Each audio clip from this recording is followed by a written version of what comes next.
মানুষের ভেতরে কিছু কিছু মানুষ আছে, এগুলো আবার কুকুরের চাইতেও খারাপ, শুকরের চাইতেও খারাপ। কিছু কিছু মানুষ আছে উলাইকা কাল আনআম। ঘোষণা কার? জোরে আওয়াজ করে বলেন ঘোষণা কার? তবে কিছু কিছু মানুষ আছে আল্লাহর কাছে বড় মাহবুব। কিছু কিছু মানুষদেরকে আল্লাহ তাআলা বড় সম্মানী মানুষ বানায়। কিছু কিছু মানুষের মূল্য আল্লাহর কাছে বেড়ে যায়। ওরকম একজন কালা কুৎসি মানুষের মূল্য আল্লাহর কাছে আল্লাহর সব সৃষ্টির চাইতে দামি, এমনকি কাবার চাইতেও দামি। এ কারণেই হাবশি বেলাল ফতেহ মক্কার পরে আল্লাহর রসুল কালো বেলালকে, বেলাল তো হাবশি, দেখতে কালো, মক্কা বিজয় হয়ে গেল, আল্লাহর রসুল বেলালকে কাবার ছাদের উপরে উঠায়া দিলেন। কাফেররা কাবার ছাদের উপরে একটা হাবশি বেলাল, গোলাম বেলাল উঠছে, এটা দেখে তারা চিৎকার করতে লাগলো, হায় হায় হায়, বেলাল তাকে কাবার ছাদে উঠায় দেওয়া হলো, বেলালের দাম বেশি না কাবার দাম বেশি? এটা তাদের মনে প্রশ্নের উদয় হলো। আল্লাহর রসুল বললেন, এই একটা কালা বেলালের দাম এমন হাজার কাবার চাইতে বেশি দামি। কারণ কাবা মানুষের সৃষ্টি আর মানুষ আল্লাহর সৃষ্টি। কাবা আল্লাহ তাআলা মানুষের হাত দিয়ে বানাইছে, আর মানুষকে আল্লাহ তাআলা নিজের হাতের দ্বারাই বানাইছে, নিজের হাত ব্যবহার করেছেন। খালাকাল্লাহু আদামা বিয়াদিহি, আল্লাহ তাআলা মানুষকে নিজ স্বহস্তে সৃষ্টি করেছেন। এরকম একটা কালা বেলালের মূল্য, মুমিন একজন আব্দ গোলামের মূল্য আল্লাহ পাকের কাছে সব কিছুর চাইতে বেশি। আল্লাহর শুকর যে আল্লাহ তাআলা আমাদেরকে মুমিনও বানাইছেন, আমাদেরকে জন্মসূত্রে কালিমার নিয়ামত, ইমানের নিয়ামত দান করেছেন। মুসলিম দেশে মুসলিম ঘরে আমাদের কণ্ঠে কথা শিখার পরে উচ্চারিত হয়েছে লা ইলাহা ইল্লাল্লাহ মুহাম্মাদুর রাসূলুল্লাহ, লা ইলাহা ইল্লাল্লাহ মুহাম্মাদুর রাসূলুল্লাহ। এই কালিমার মূল্য খায়রুম মিনাদ দুনিয়া ওয়া মা ফিহা, এই দুনিয়া এবং দুনিয়ার ভেতরে যা কিছু আছে এর চাইতে অনেক বেশি মূল্য একটি এই কালিমা, কথা যেটা মানুষের মুখে উচ্চারিত হয়, এটার মূল্য। তো এইটা আল্লাহ তাআলা আমাদেরকে দান করেছেন। আবার মানুষের ভেতরে আল্লাহ তাআলা শ্রেষ্ঠ মানুষ হিসেবে, দামি মানুষ হিসেবে ইমানদারকে যেমন দামি বলেছেন, ইমানদারদের ভেতরে আল্লাহ তাআলা যাদেরকে আল্লাহ তাআলা ইলম দান করেছেন তাদেরকে ইসলামে আল্লাহ তাআলা সম্মানী করেছেন।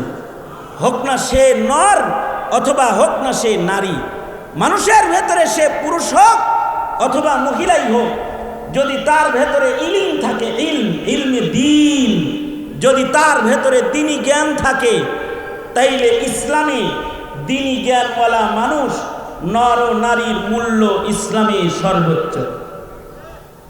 আল্লাহর রাসূল বলেন, ক্বালা রাসূলুল্লাহি সাল্লাল্লাহু আলাইহি ওয়াসাল্লাম, আন-নাসু মাআদিন কামাআদিনিদ যাহবি ওয়াল ফিদ্দা, খিয়ারুহুম ফিল জাহিলিয়াতি খিয়ারুহুম ফিল ইসলাম ইযা ফাকিহু। আল্লাহর রাসূল বলেন, মানুষ জাহিলিয়াতেও দামি, আইয়ামে জাহিলিয়াতেও মানুষের দাম আছে। আইয়ামে জাহিলিয়াত যখন সারা দুনিয়াতে আল্লাহ বলার একজন মানুষ নাই, সারা দুনিয়াতে সেজদা দেওয়ার একজন মানুষ নাই, জাহিলিয়াতেও মানুষের একটা দাম আছে। আল্লাহ তাআলা জাহিলিয়াতেও সূর্য উদয় করেছেন মানুষের সম্মানে, চাঁদ উদয় করেছেন মানুষের সম্মানে, অক্সিজেন প্রবাহিত করেছেন মানুষের সম্মানে। কিন্তু শরীয়তে ইসলাম ইসলামী দেখতে মানুষ হইলে তার দাম হয় না, ইসলামের চোখ কান্না কলা সুরতের মানুষের দাম হয় না। খিয়ারুহুম ফিল ইসলামি ইদা ফাকিহু, ইসলামী মানুষের দাম হয় যখন মানুষের ভেতরে দ্বীনি বুঝ হয়। ইসলামী মানুষের দাম হয় যে মানুষের ভেতরে ইলমে দ্বীন ঢুকে যায়।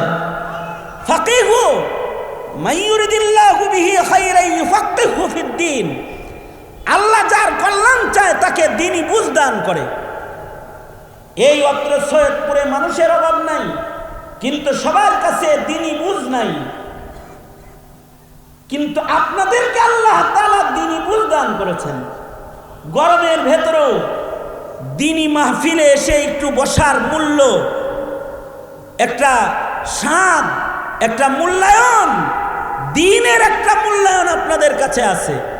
আপনারা এসে বসে গেছেন, কিন্তু হাজারো এমন মানুষ আছে যারা গানে গিয়ে বসে যায়, নাটক সিনেমায় বসে যায়, খেলা দেখার জন্য বসে যায়, কিন্তু ওয়াজ শুনতে তাদের ভালো লাগে না, দ্বীনের কথা তাদের ভালো লাগে না। আছে না নাই? আওয়াজ করে বলেন। কিন্তু এই মানুষগুলা যাদের ওইগুলো ভাল লাগে, এইগুলো ভাল লাগে না, তাদের দ্বীনি বুঝ নাই। যাদের দ্বীনি বুঝ নাই তাদের দাম আল্লাহর কাছে নাই। আল্লাহর কাছে দ্বীনি বুঝওয়ালা মানুষগুলার দাম, আল্লাহর কাছে দ্বীনি ইলমওয়ালা মানুষগুলার দাম।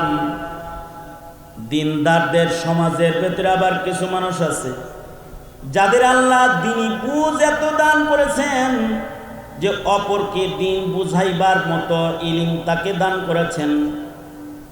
যাকে আল্লাহ তাআলা ইলমের নিয়ামত দান করেছেন, সে নর হোক নারী হোক, তার দাম শরীয়তে ইসলামে আছে।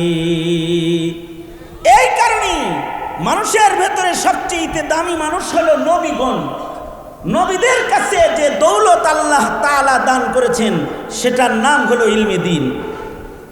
অর্থাৎ আল্লাহ পাকের পক্ষ থেকে আসমানে ইলম জ্ঞান আল্লাহ তাআলা ওহীর মাধ্যমে নবীদের কাছে পাঠিয়েছেন। নবীদেরকে আল্লাহ তাআলা ইলম দান করেছেন। নবীদের ভেতরে সবচেয়ে বেশি ইলম হলো আমাদের নবী।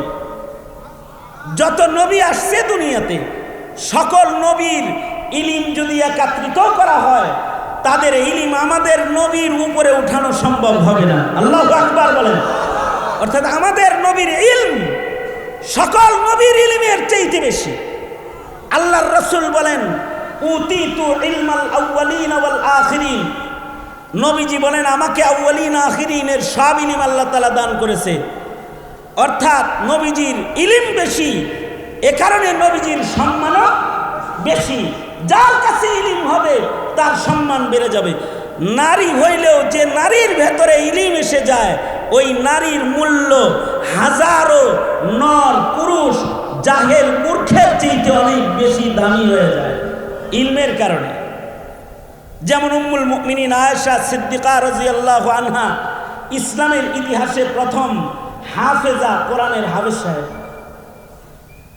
যেমন আল্লাহওয়ালা মহিয়সী নারীরা, তাদের ঈমান বেশি, ইলম বেশি। রাবিয়াতুল বসরি সারা দুনিয়া চিনে। একটা নারী, তাকে যে সারা দুনিয়া চিনে, তার ঈমানের কারণে চিনে, তার ইলমের কারণে চিনে, এবং কিয়ামত পর্যন্ত চিনবে, তার ইলমের কারণেই চিনবে।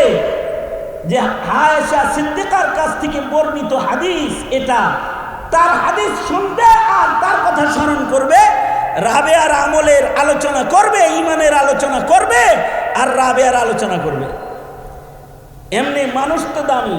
মানুষের ভেতরে আল্লাহ তাআলা পুরুষকে আলাদা একটা নায়কত্ব দান করেছেন। আর রিজালু কাওয়ামুনা আলান নিসা, মানুষের ভেতরে নারীরা পুরুষের অধীনে চলবে, এটা ফয়সালা কার? আল্লাহ। কিন্তু নারী দামি না পুরুষ দামি, এইটা বলা মুশকিল। নারী দামি না পুরুষ দামি, এইটা সৃষ্টি হিসাবে না, এটা তার ঈমান হিসাবে দামি হবে, তার ইলম হিসাবে দামি হবে, তার আখলাক হিসাবে দামি হবে। কোন নারীর আখলাক যদি ভালো হয়, বদ আখলাক কোটি পুরুষের চাইতে তার দাম বেড়ে যায়, অনেক পুরুষের চাইতে তার দাম বেড়ে যায়। রাবিয়াতুল বসরির কাছে এক যুবক গেছে, হযরত রাবিয়ার কাছে। হযরত রাবিয়া উনি পর্দার ভেতরে আছেন, যুবক পর্দার বাইরে থেকে রাবিয়া বসরির কাছ থেকে ইলম শিখতেছে। হযরত উম্মুল মুমিনিন আয়েশা সিদ্দিকার কাছেও ইলম শিখার জন্য ওনার দরজায় পর্দার আড়ালে হাজারো যুবকেরাও ভিড় জমাইত, ওনার কাছ থেকে হাদিস শিখত, নারীরা নরেরা ইলম হাসিল করত হযরত আয়েশা সিদ্দিকার কাছে। এ কারণে যেহেতু হযরত আয়েশার কাছে ইলম শিখতে মানুষ যাইতো বেশি, এ কারণে হযরত আয়েশার টাকা পয়সার জরুরতও বেশি ছিল, এটা সাহাবায়ে কেরাম বুঝতেন। এই কারণে হযরত আয়েশাকে বড় বড় হাদিয়া দিতেন, যেটা উম্মাহাতুল মুমিনিনদের আর কাউরে সাহাবীরা দিত না। যেমন